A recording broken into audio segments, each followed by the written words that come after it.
Welcome back to the garage. So we're gonna get back on this 57. We got some parts we got to put on and get this thing a little bit farther down the road, and we're gonna get this thing all up in your teeth and get you close in and look. If you're new here, welcome to the channel. If you haven't already, hit that subscribe button if this is the type of content you're into. Forward with this thing. Welcome to this episode in the garage.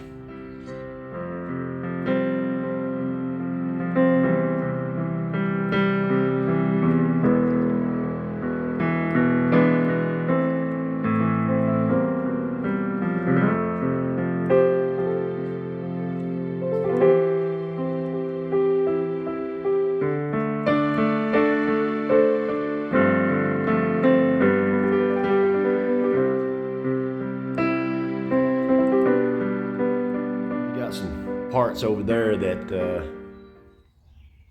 we got sandblasted, got them in primer. There's still some body work that needs to be done on those, but those are the last of the small panels. I still have those little clips down there on the floor that you can see. Those hold on a rubber,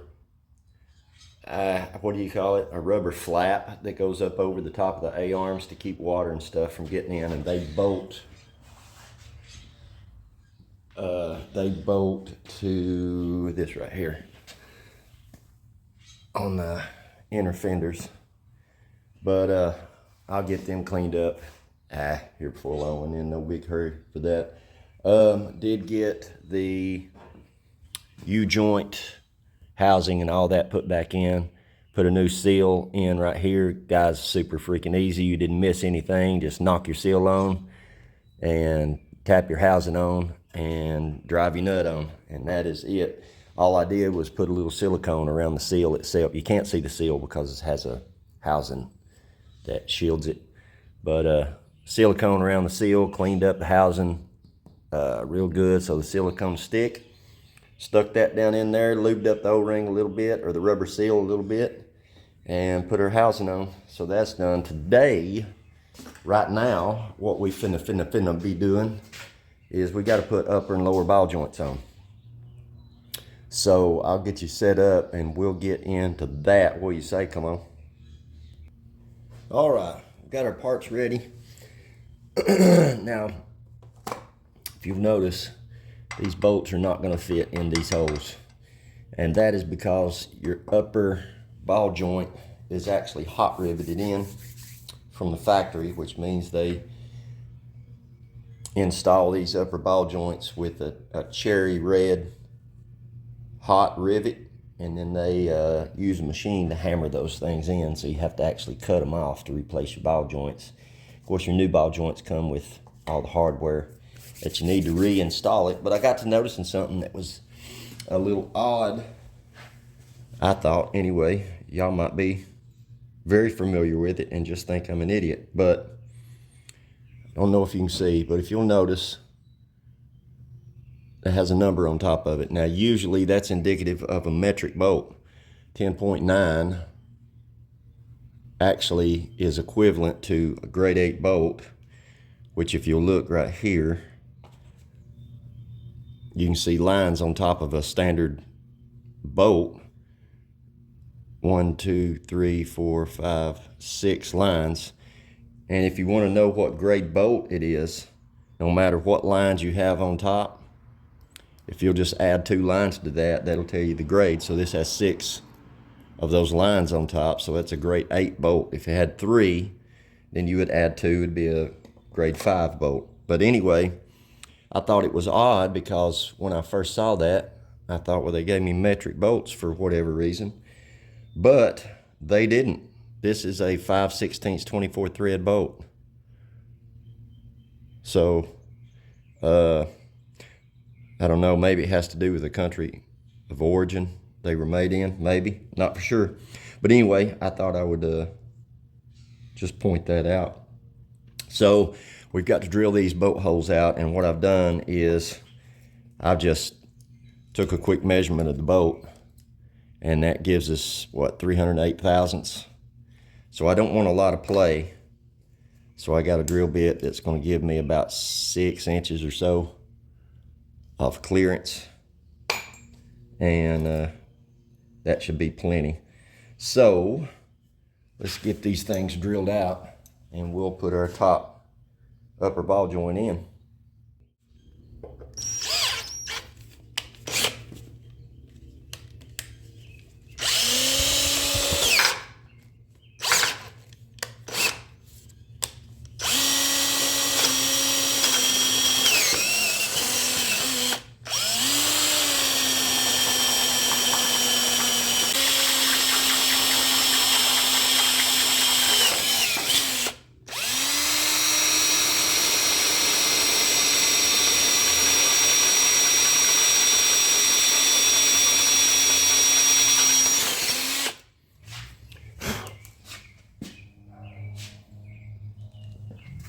All right, now if you'll notice, this thing has a certain specific bolt pattern to it, right?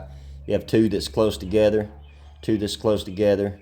These two are far apart. So if you look at your ball joint, you can find that pattern. These two are far apart and those are close. So that's how you bolt this thing in here.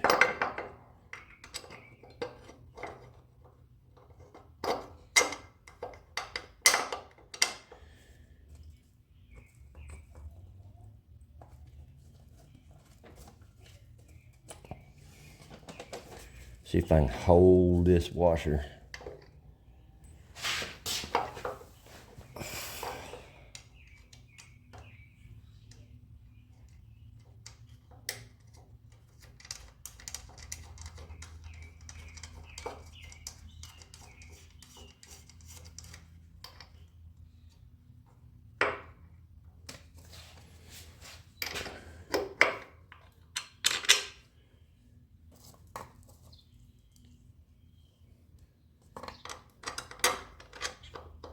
See, there's not a lot of play in that bolt hole. Very little movement. I don't want any play in it.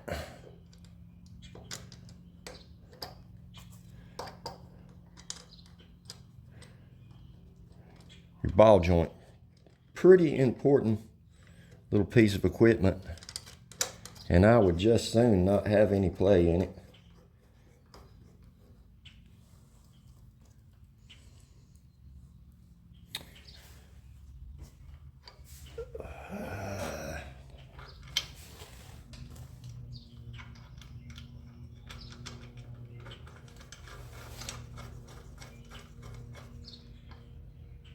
All right, get them things tightened up.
All right, let's move to the bottom. I guess we can go ahead and put our grease fitting in here. Our Zerk fitting. We'll come back and grease these at a later date.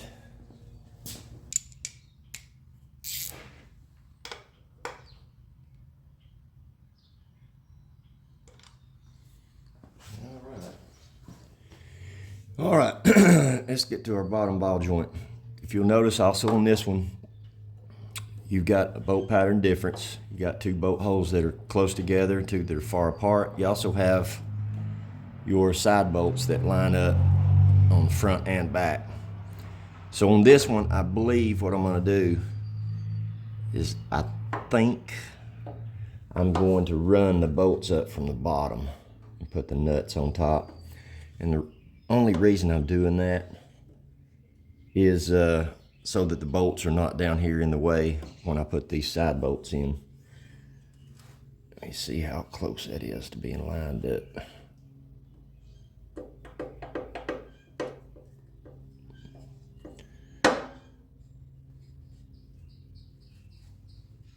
Actually, this thing needs to slide back. See if I can slide it back.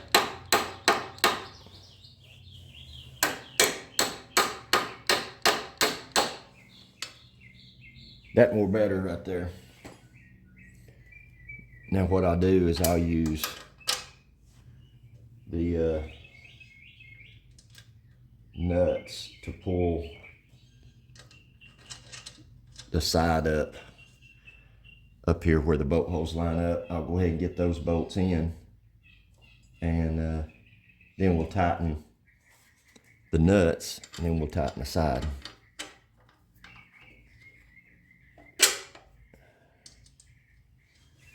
Instead of fighting trying to line that side bolts up right now, we'll get them in a second.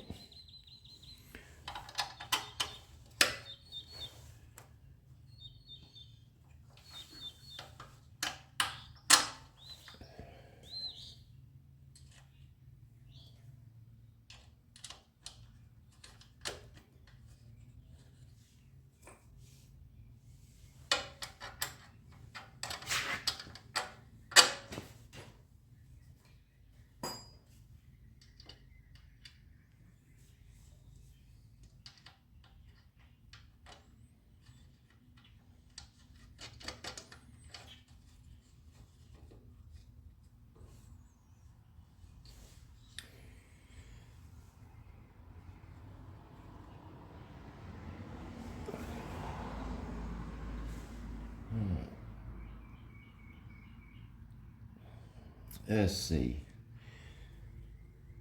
Let me see if I can move this ball joint around a little bit.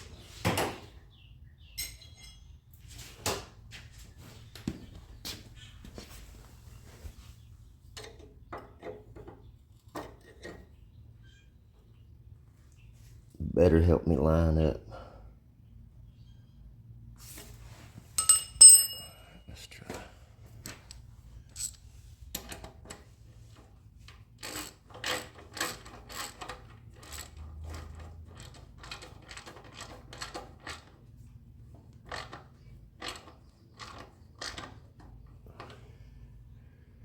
That's getting closer.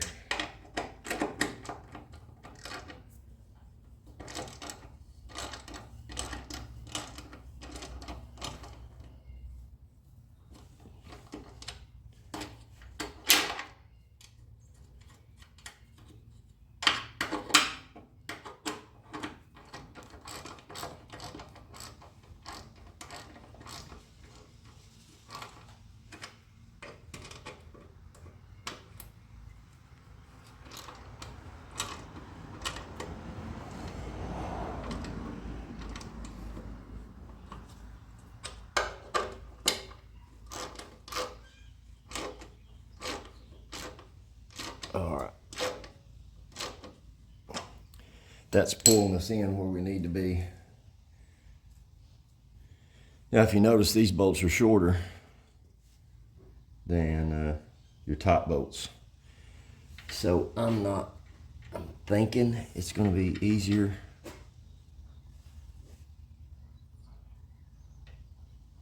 Let's do, let me take a look at this. Well, hello. Hello, I just have something to show you. What do you have to show me? But I think you're busy to talk. No, I'm never too busy to talk. Look, It's today. Japanese made. Where at? It's on Maple Hills Nursery, Cleveland, Tennessee. It says Chambliss Avenue Northwest. Chambliss. Yeah. Let's see if we can get these bolt holes lined up.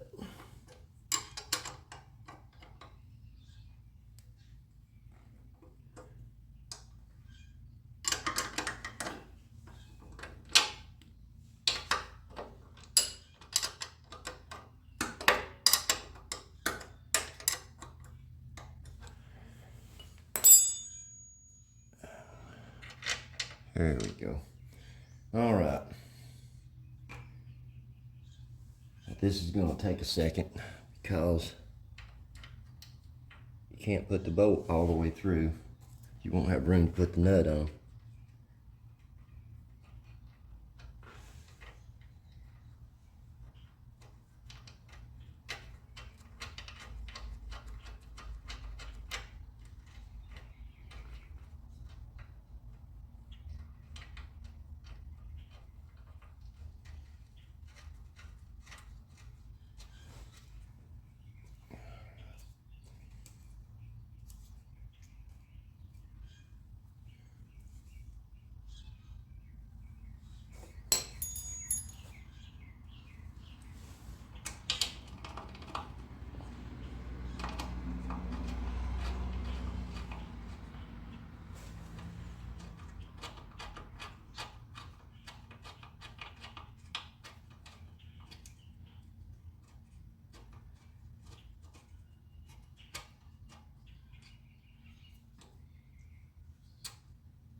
All right, let's go ahead, tighten these up.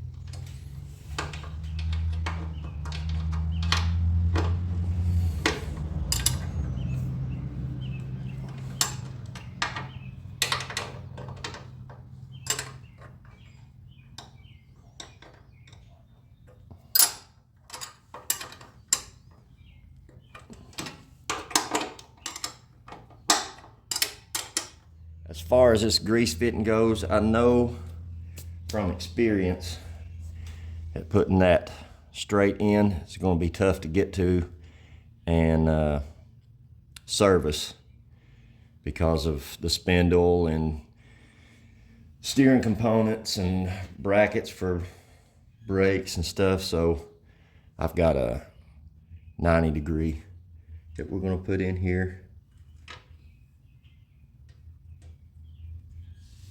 And that'll be a whole lot easier to service.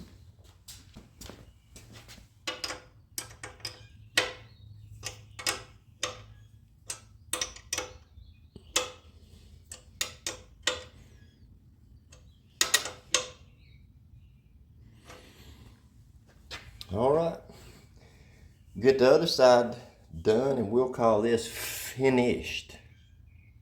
All right, as you can see, we got the upper and lower ball joints in.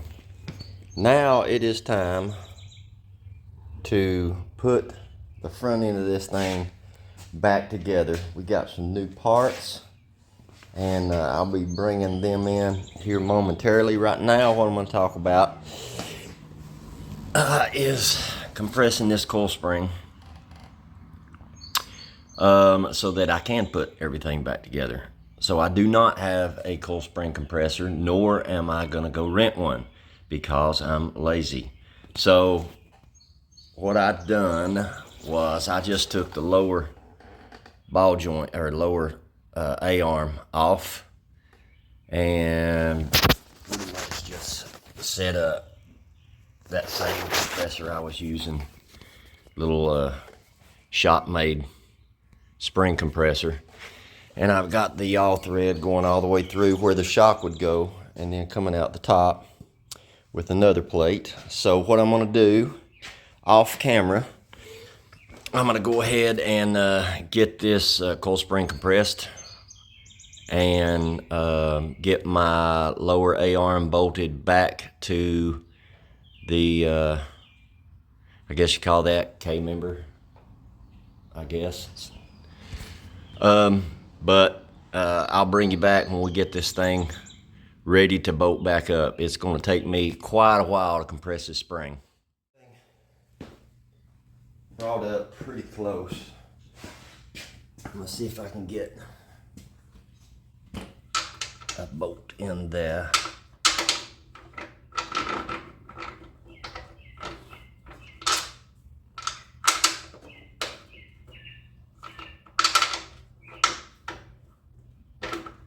Might need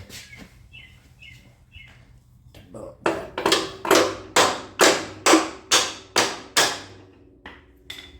Turn it.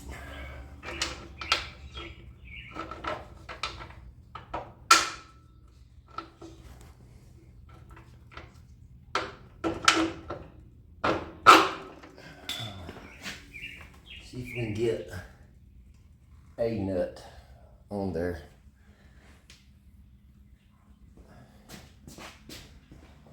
Keep that in place. Oh.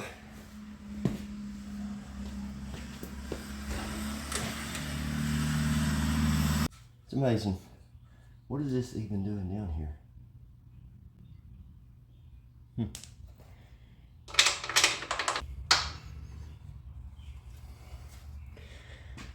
All right. That wasn't aggravating at all. And now, for our new parts. These things are like trying to catch a grease pig. Everything moves. All right. That is quite heavy, I gotta tell you.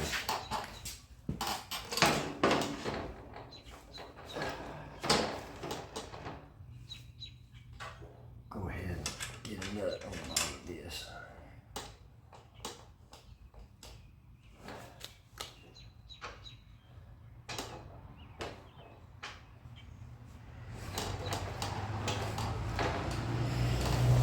All right. I think it looks good. These are from CCP. Out in Corona, I believe, California. At least something decent's coming out of California. Let's see if we finally got this thing pulled up far enough. I'll tell you right now, that 5/16, what is that? No, that's 3/8. All thread is screaming mercy. There's a lot of tension on that thing. See if we can get this bolted up in place.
pressure off that off thread.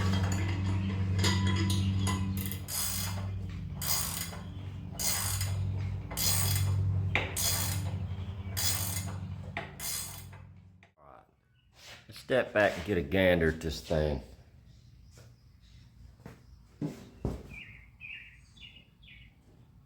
One installed. One will wait till later. That is a pain in the butt. But we got it done anywho. Sorry it's been so long since I made a video.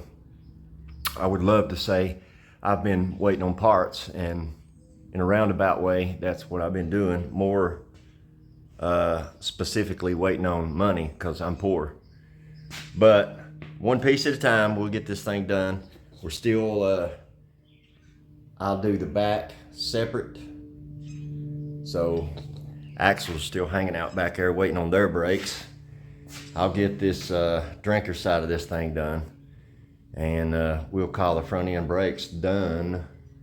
I did get the brake lines hard mounted, so I used some clear rubber, little whatever you want to call them, everywhere that the brake line came in contact with metal.